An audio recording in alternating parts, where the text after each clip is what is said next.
Game changer movie అనుకున్నంత స్థాయిలో ఆడకపోయేసరికి ఒక పక్కన తమన్, మరోవైపు చిరంజీవి చాలా డిసప్పాయింట్ అయ్యారు. అయితే దీనికి కారణం ఎవరు అని ఆలోచించుకుంటే మాత్రం వాళ్ళ సినిమా వాళ్లే ఇదంతా చేసుకుంటున్నారు. అసలు సినిమా ఎంటర్టైన్మెంట్ సాధనం. దాన్ని పొలిటికలైజ్ చేసేసి జనాల మీదకు వదిలేస్తున్నారు. ఆ మూవీ వాళ్ళు నిర్మాత పోతే పోతాడు అన్న రేంజ్లో కామెంట్స్ చేస్తూ ఉంటారు. అసలు నిర్మాత అనేవాడు లేకపోతే అసలు సినిమా అనే వ్యవస్థే ఉండదు. ఇంతమందికి జీవితమే ఉండదు. సినిమా మొదలుకొని బయటకొచ్చే వరకు ఎవరూ నిశ్శబ్దంగా ఉండరు. ఏదో ఒక కామెంట్స్ చేస్తూనే ఉంటారు. ఎదుటివాళ్లు కూడా ఊరుకోరు. దానికి గట్టిగానే తాకీదు ఇస్తూ సోషల్ మీడియాలో నెగిటివ్ ట్రోలింగ్స్ చేస్తూ ఉంటారు. అంటే సినిమా వాళ్లే రెచ్చగొట్టుకొని, వాళ్లే రెచ్చిపోయి చివరికి పుచ్చిపోయే పరిస్థితికొచ్చేస్తున్నారు. ఫైనల్గా సినిమాలు ఫ్లాప్ అయ్యాక తీరిగ్గా కన్నీళ్లు పెట్టుకోవడం ఆనవాయితీ అయింది. సినిమా ప్రమోషన్స్ టైంలో ఎవరిష్టమొచ్చినట్టు వాళ్లు మాట్లాడేస్తూ వాళ్ల సినిమాను వాళ్లే ముందుగా ట్రోలింగ్ చేసుకోవడం స్టార్ట్ చేశారు.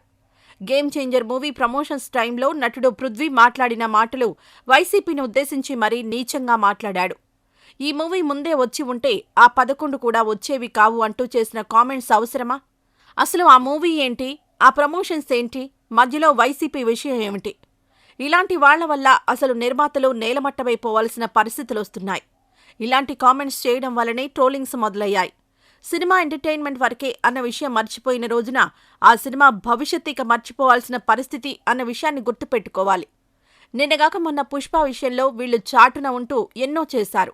ఈరోజు అదే తమ విషయంలో జరిగేసరికి హృదయ విదారక మాటలు, ఏడుపులు. అంటే ఒకరి సినిమా ఒకరు మెచ్చుకోకుండా, బాగుంది అనుకుని భుజం తట్టుకోకుండా రాజకీయాలను కలుపుతున్నారు. కులాలను ఎత్తి చూపిస్తూ మాట్లాడుతున్నారు. కొన్ని వర్గాలను టార్గెట్ చేస్తూ కామెంట్స్ చేస్తున్నారు.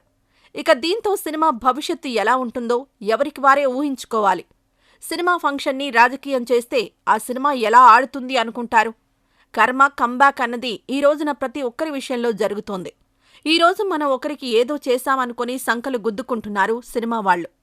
కాని చూస్తే ఇప్పుడు అదే వాళ్లకు తిరిగొచ్చింది. ఒకప్పుడు చేసిన పాపానికి ఫలం ఎప్పుడో అనుభవించే వాళ్లట. కానీ ఈ రోజున కర్మ ఎక్కువ టైం తీసుకోవట్లేదు.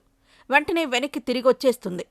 అయితే ఇక్కడ సినిమా మీద కానీ, హీరోల మీద, నిర్మాతల మీద ఎవరూ కక్షలు పెంచుకొని కావాలని సినిమా మీద నెగిటివ్ ట్రోలింగ్స్ చేయాల్సిన అవసరం ఎవరికీ ఉండదు. వాళ్లలో వాళ్లకుంటుంది.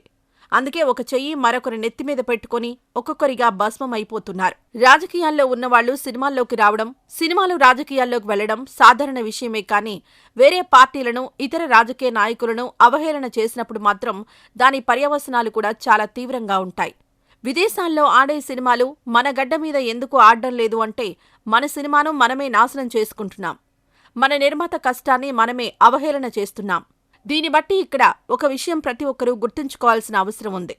సినిమా ప్రమోషన్స్లో రాజకీయాల గురించి, రాజకీయాల మీటింగ్స్లో సినిమాల గురించి ముందు మాట్లాడుకోవడం మానుకోవాలి. ముందుగా మూవీ ప్రమోషన్ ఏదైనా ఉంది అంటే నోటి దూల ఉన్న వాళ్లను పక్కన పెట్టేసి అనవసర మాటలు మాట్లాడకుండా సినిమా గురించి మాత్రమే మాట్లాడి మా హీరో గొప్పోడు, పక్క హీరో పోరంబోకు అన్న వల్గర్ కామెంట్స్ చేయకుండా ఉండేలా నిర్మాత తన మూవీకి సంబంధించి కొన్ని రూల్స్ ఫ్రేమ్ చేసుకోవాల్సిన అవసరం ఉంది. అంతా ఆ సినిమా క్యాంపు వాళ్లే ఉంటారు. వేరే హీరో సినిమా వచ్చినప్పుడు వీళ్లు రాళ్లేస్తారు.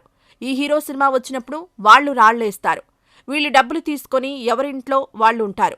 కాని ఆ రాళ్లతో పాటు మునిగిపోయేది నిర్మాత. కాబట్టి నిర్మాత మాత్రం స్ట్రిక్ట్గా కొన్ని రూల్స్ పెట్టుకోవాల్సిన అవసరం ఉంది. ముందు టాలీవుడ్ ఇండస్ట్రీలో మంచి వాతావరణం, మంచిగా అందరినీ ఆకట్టుకుని మాట్లాడేవాళ్లు ఇండస్ట్రీలో ఉండేలా చూసుకోవాలి.